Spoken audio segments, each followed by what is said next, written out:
এই যে দেখো বড় মেয়ে কি বানিয়েছে, দেখো আমার ঝিয়ারি। গুড মর্নিং ফ্রেন্ডস, কেমন আছো তোমরা সবাই? আশা করি ভালোই আছো। তো আজকের ব্লগটা সম্পূর্ণ আলাদা রকম হতে চলেছে, কেননা আজ আমরা এক ঝিয়ারির বাড়িতে আজ কয়েকদিন এসেছি। ঝিয়ারির বাড়িতে ডাক ছিল, যেতেই পারিনি ভাইজির বাড়িতে। তো আজকে যাব, সকাল সকাল রেডি হয়ে গেছি। সকাল সকাল যেতে বলছিল, সকাল সকাল যাব, রেডি হয়ে গেছি। তো যাচ্ছি কোন জায়গায়, জায়গাটার নামও বলে দিচ্ছি, বাজকুল। তো আমি একটু আগে বেরিয়ে যাচ্ছি, কারণ দাদার টোটোটা খারাপ আছে, টোটোতে একসঙ্গে এত লোক যাবে না। তাই আগে আমি, আমার ছেলে আর দাদা তিনজনে বেরিয়ে যাচ্ছি। পিছনে আমার বৌদি আর আমার ওয়াইফ দুজনে আসতেছে। তো আমরা আগে বেরিয়ে গিয়ে টোটোটা রিপেয়ারিং করব। রিপেয়ারিং করে তারপরে আমরা একসঙ্গে যাব ওখান থেকে। তো চলো আমরা বেরিয়ে যাই এখন। দেখছেন আমরা বেরিয়ে পড়েছি, আমি যাচ্ছি এখন। দাদা দাঁড়িয়ে আছে সামনে। তো আমরা বেরিয়ে পড়েছি, আমার দাদাই যে দাঁড়িয়ে আছে। তো চলো রাস্তায় যেতে যেতে কথা হবে। রোদটাও খুব উঠেছে, বর্ষা তো আর হচ্ছেই না, সেই যা বর্ষা হয়ে গেছে, বর্ষা আর হচ্ছে না। তো এখন চলো চলতে থাকি আমরা। তো সঙ্গে থাকো, সাথে থাকো। তো আজকে সকাল সকাল রোদটাও উঠেছে, মাঝে মাঝে মেঘলাও হচ্ছে। আর ক্যামেরাটাও করতেছে, কেননা টোটোতে বসে আছি তো তার জন্য। এই দেখছেন কীভাবে রোদটাও বেরিয়েছে। এই যে এটা হচ্ছে গ্রামের ভিতর দিয়ে আমরা যাচ্ছি, রাস্তাটা। একটা জিনিস দাদা, মেদিনীপুরের রাস্তায় এত বাঁক, কিন্তু আমাদের গ্রামের দিকে রাস্তায় এত বাঁক থাকে না। তারপরে ট্রেন রাস্তার হালটা দেখেছেন কি এখানে? দাদার টোটোটা আটকে গিয়েছিল ট্রেন রাস্তায়, ধাক্কা মেরে দিলাম, ধাক্কা মেরে তাই আগে করে দিলাম। আর রাস্তার হালটা দেখুন কেমন, ট্রেন রাস্তা এখানে টোটো গাড়ি বাইক বেরোতে প্রচুর মুশকিল হয়। আর রাস্তার বাঁকগুলো এত, মানে কি বলা যায়, আরে প্রায় আধা ঘন্টার মতো লেগে যাবে আসতে। রাস্তার বাঁকটা দেখুন কেমন, দেখছেন রাস্তার বাঁক। এটা হচ্ছে কলেজ, বাদ করে দেখাতে পারলাম না পুরোটা, টোটোটা একটু বেরিয়ে যাচ্ছি। তো আমরা বাস চলে এসেছি, রোডের উপর যাচ্ছি। তো আমরা যাব, ট্রেন আসবে, তাই দেখুন ঝাঁপ পড়ে গেছে। ট্রেনের আওয়াজটা নিশ্চয়ই আপনারা পাচ্ছেন, পুরো জাম হয়ে গেছে। ট্রেনটা বেরোলেই তারপরে এই দেখছেন ট্রেন রাস্তা, ট্রেনও আসতেছে। এই দেখুন ট্রেন আসতেছে এপার দিয়ে। এই যে এই ট্রেনটা দীঘা থেকে আসতেছে, দেখছেন ট্রেন যাচ্ছে। এই যে এই ট্রেনটা দীঘা হয়ে পাঁশকুড়া যাচ্ছে এখন, 8টার ট্রেন। এইটা পুরো জাম হয়ে গেছে।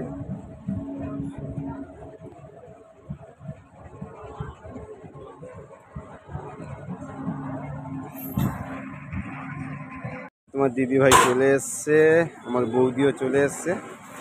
আর ভাইজি, মানে ভাইজির ধারে যাবো তো, তার জন্য এখান থেকে কোনো কী নেওয়া যায় দেখা যাক।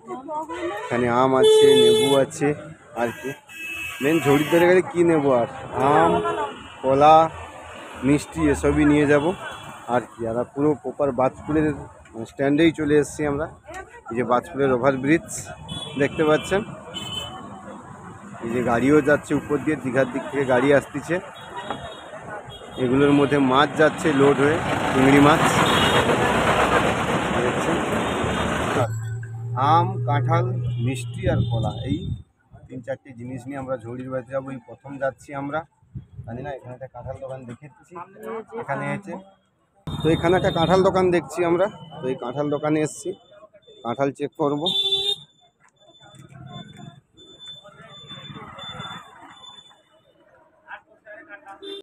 তো এই কাঁঠালটা নিলাম, এই যে পড়ে আছে যে কাঁঠালটা দেখছেন, এই বড় কাঁঠালটা নিলাম। এইটা 200 টাকা নিয়েছে, বলছিল 250 টাকা, নিয়েছে 200 টাকা।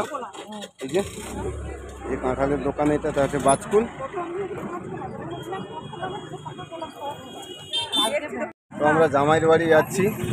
তো আম, কাঁঠাল, কলা, মিষ্টি নেওয়া হয়ে গেছে। এখন আমরা যাচ্ছি, এখানে লাইন পড়ে গেছিলো, ট্রেন এসেছিলো, তো তাই। এই যে তোমার দিদি ভাই, আমার বৌদি বসে আছে। আর এই যে রাস্তা, এই বাজপুর অফিস থেকে সামান্য একটু ভেতরে ট্রেন রাস্তাটা পেরোতেই যাওয়া হয়।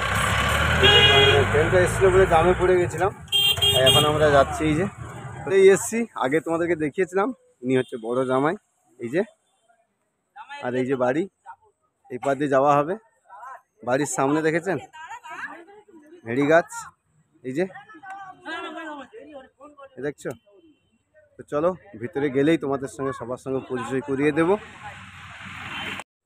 এখন আমরা যাচ্ছি, এই যে বাবু এখন বড় জিনিসটা হাতে ধরে নিয়েছে, কেন আমরা এত ভারী জিনিসটা নিতে পারবো না, তো তাই এই যে বাড়ির মধ্যে ঢুকছি এখন।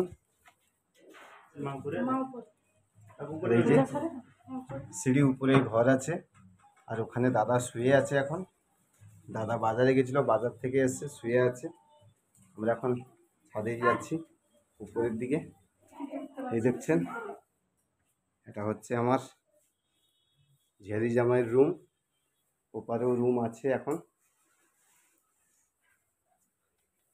এপারে একখানা, এপারে দিদি নাকি ঠাকুর সেবা করতেছে, এদিকে ঠাকুরের ঘর।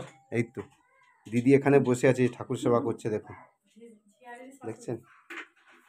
মানে আমার ঝিয়ারির শাশুড়ি মা উনি, এই যে ঠাকুরের কি সুন্দরভাবে প্লেটটা সাজিয়েছে, দেখুন পুজো দিচ্ছে এখন। ইনি হচ্ছে আমার দিদুন, যা এসছে মামার সঙ্গে নিয়েই বসে গেছে খেলতে। দেখুন কতগুলো পাখা চালিয়েছে আমার জামাই বাবাজি, একটা দুটো হয়নি, আরও একটা রেডি করতেছে। এই যে দেখো বড় মেয়ে কি বানিয়েছে, দেখো আমার ঝিয়ারি কি বানিয়েছে, ফটো কীভাবে খাবার রেডি করতেছে, দেখো দেখছেন।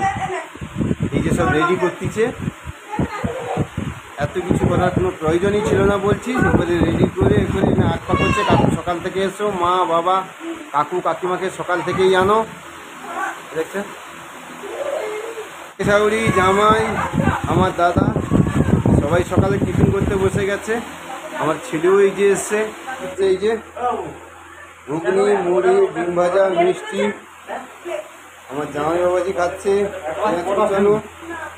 বের হয়ে গেছে, এ দেখো শুরু হয়ে গেছে, জেঠু এসছে শুরু হয়ে গেছে, এ দেখছেন। চলো সকালে টিফিনটা কমপ্লিট হয়ে যাক, তারপরে আবার তোমাদের সঙ্গে কথা হচ্ছে। দুপুরে খাওয়া দাওয়া আবার আছে, তো কেন এখন যত দেরি হবে ওদিকে আবার দুপুরে রান্নাবান্না দেরি হয়ে যাবে। জামাইবাবুর বাবা চলে এসছে, এই যে ঘড়িটা দেখেছেন, গণেশ ঠাকুরকে হার মানিয়ে দেবে, ঘড়িটা এমন বানিয়েছে।